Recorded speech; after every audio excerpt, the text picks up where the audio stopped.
Membuat keputusan ketika sedang emosi hanya akan membuat penyesalan dan permasalahan baru. Kalimat ini mungkin sangat relevan dengan sebuah cerita yang akan saya sampaikan kali ini. Dikisahkan pada zaman dahulu di sebuah negeri antah berantah, terdapat seorang raja yang masih sangat muda yang bernama Wilis. Dia dinobatkan sebagai raja di usia yang masih belasan tahun, karena sang ayah merupakan seorang raja yang telah gugur di medan perang. Raja Wilis pun didampingi oleh seorang penasehat kepercayaan ayahnya yang bernama Garlis. Garlis adalah seorang filsuf yang sangat cerdas dan sangat bijak. Bertahun-tahun Wilis diajarkan tentang ilmu kerajaan dan ilmu kehidupan oleh Garlis, hingga Raja Wilis dapat memimpin kerajaan dengan penuh kebijaksanaan dan rakyat pun hidup dengan tentram. Dalam setiap memutuskan sebuah perintah, Raja Wilis selalu meminta nasihat kepada Garlis. Dan nasihat Garlis pun selalu tepat dan selalu bisa menyelesaikan berbagai permasalahan. Hingga suatu ketika, kerajaan mengalami gagal panen besar-besaran karena kemarau yang berkepanjangan. Dan raja pun sangat marah kepada Garlis karena dia salah dalam memberikan masukan. Garlis pun diusir dari kerajaan dan dipecat dari semua jabatannya.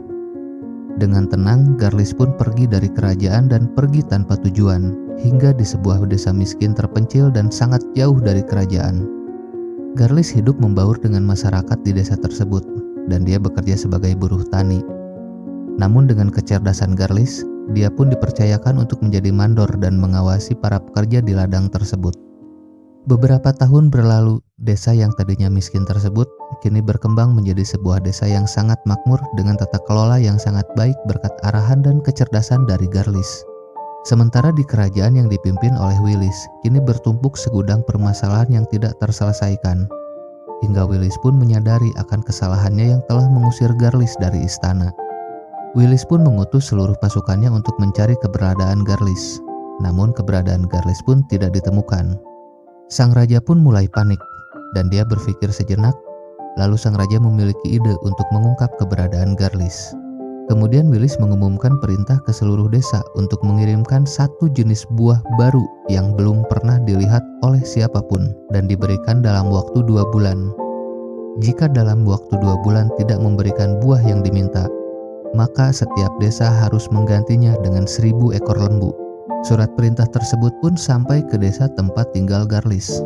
Kepala desa dan seluruh rakyat pun merasa kebingungan dan meminta nasihat kepada Garlis. Karena waktu 2 bulan itu tidaklah cukup untuk mengumpulkan 1000 ekor lembu, apalagi menemukan buah dengan jenis baru yang belum pernah dilihat.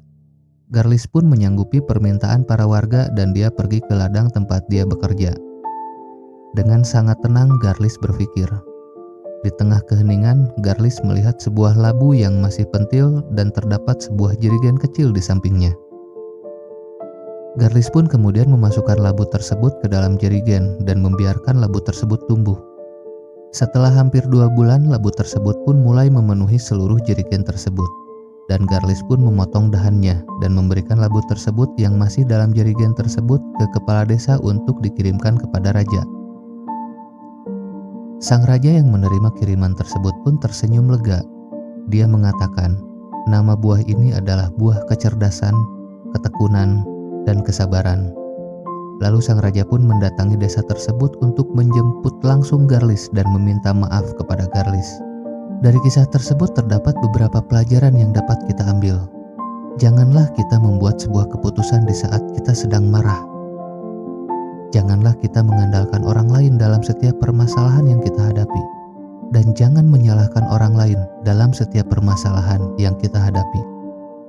Setiap permasalahan yang terjadi adalah buah dari perbuatan kita, sekalipun itu perbuatan yang sangat baik. Semoga dapat menginspirasi kalian semua. Sampai jumpa di kisah inspiratif lainnya.